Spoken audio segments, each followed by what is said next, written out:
I used to think intermittent fasting might be a bit of a waste of time because it's not very long that you're fasting. It's really the longer fasts that get to the root cause of what ails you. So, like, are you really healing much in a 20 to 22 hour span? I think you are, actually.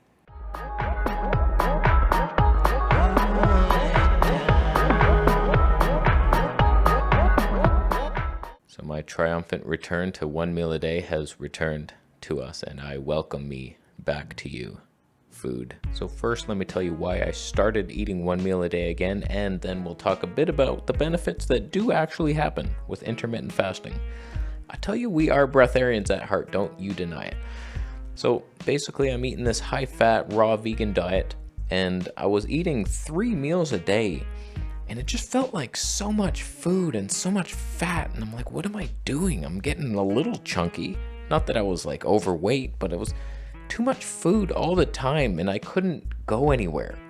It's like I hate the having to plan your meals. It's like, okay, here's my breakfast. Okay, now I got 3 hours free. What can I do? Oh, I gotta make a meal when I get home. I hate the life revolving around food roller coaster. I just felt like I was getting sluggish eating 3 meals a day, especially 3 fatty meals a day. Is the first one even digested by the time lunch happens? I doubt it. So it's like way too much food. And I'm just thinking of food all the time and I'm just eating and I'm never satisfied. Whereas now I'm basically eating the same dinner I was having, but removing 2 other meals. It's like I'm eating so much less, yet feeling stronger, happier, more energized, better skin. I added a blue light. It complements my red shirt. I'm a douche tuber. And hopefully I can heal this eye AIDS that I've had for like a month and a half, if not 2 months, if not 3. So here's what I'm doing right now. I go about my day, I'm just drinking water and mysterious waters. Source, unbelievable.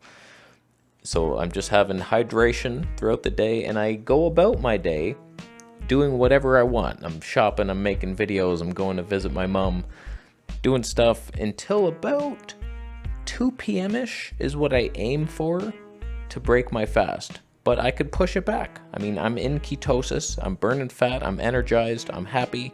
So like I don't need to eat at 2, but I like to keep it early. I notice the more you eat, the later it just stays in there and then you're not sleeping as good. So I break my fast with the green juice, just celery, lemon, ginger, and then either dill or parsley. That's my very basic. It barely makes half a liter. It's not like this huge green juice. It's just enough to flavor down the old mouth sack. I've been trying to devise a way to get in my half a cup of flax or chia seeds a day. And I feel like that will ruin my salad, this goopy mess of a flax textured bull crack. No thank you. So I've devised a way. It's 1 cup of wild blueberries frozen, half a cup of chia seeds, 1 scoop of protein powder, and a little bit of vanilla extract, glycerin based in its origins. And that makes a little pudding. Is it the best pudding you ever had in your life? No. But it's pretty good, slightly sweet, and you're getting your omega-3s and your flax frequencies. You know what I mean? And then I wait a little bit to have my big salad, which is usually full of kale and the nut yogurts, Lou Corona-like. Yesterday's was a sesame seed yogurt. That was dumb. You could not get higher omega-6, but I felt like trying it, and I had it, and it was decent. If you want to see the videos, I've made like 17 videos on how to make the yogurts. I'm not making another one, but that's my main calorie source. And then to that, I just add some olives, a little bit of sea salt in there, maybe a dash of onion powder if I so choose it. And not much else is in that salad, usually an avocado. And it's like, it's not this huge source of calories. I'm eating about 1,800 calories and I feel good.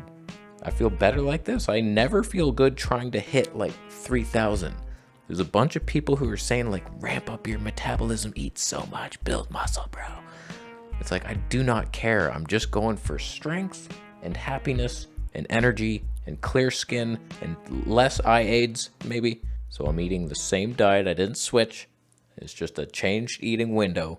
There's nothing wrong with that. That's in the rule book. I'm allowed to do that. It doesn't count as a diet switch.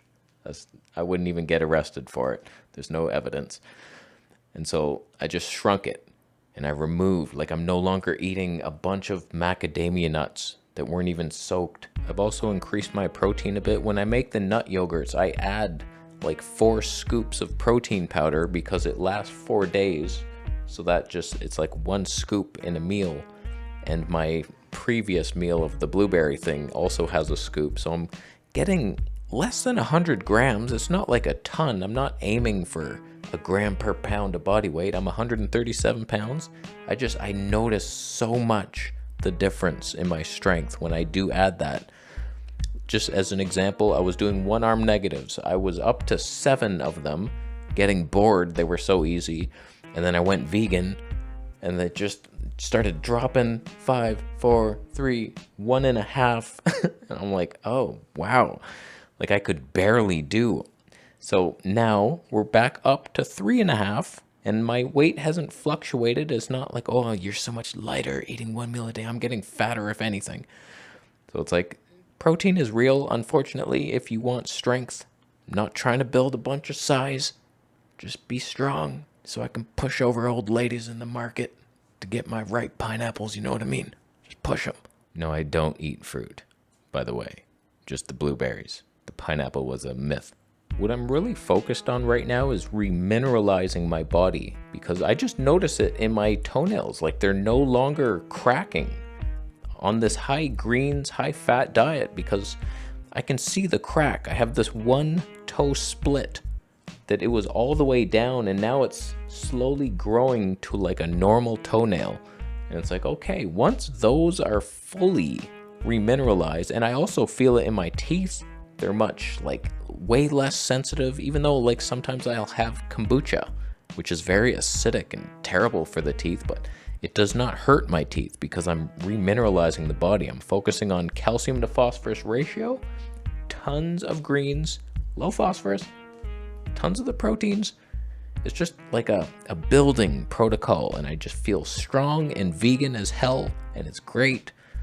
And like the fruit path always just breaks my body down and I get weaker and weaker and skin issues.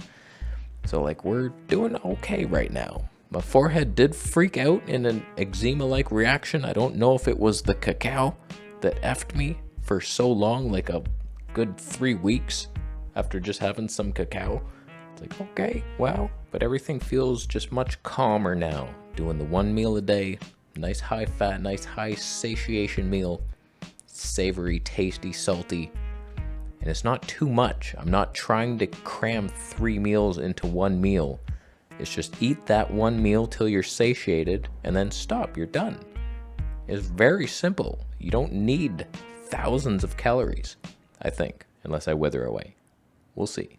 I feel stronger, so whatever. I'm happy.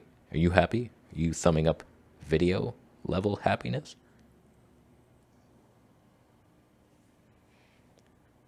Thumbs down if you also eat 1 meal every week. Wow. 1 meal a week plan. You eat 70,000 calories in your 1 meal. Takes you 17 hours to complete it. Would you go to an all-you-can-eat pancake buffet? You think that's going to heal you just because you're fasting? Oh, I'm fasting 22 hours. That removes the pancake acids. I doubt it does. I highly doubt it does. I'm going to leave. How you doing? 1 meal a day. I didn't change my diet. I'm still doing it. How you doing? Subscribing for more videos. See you in the next.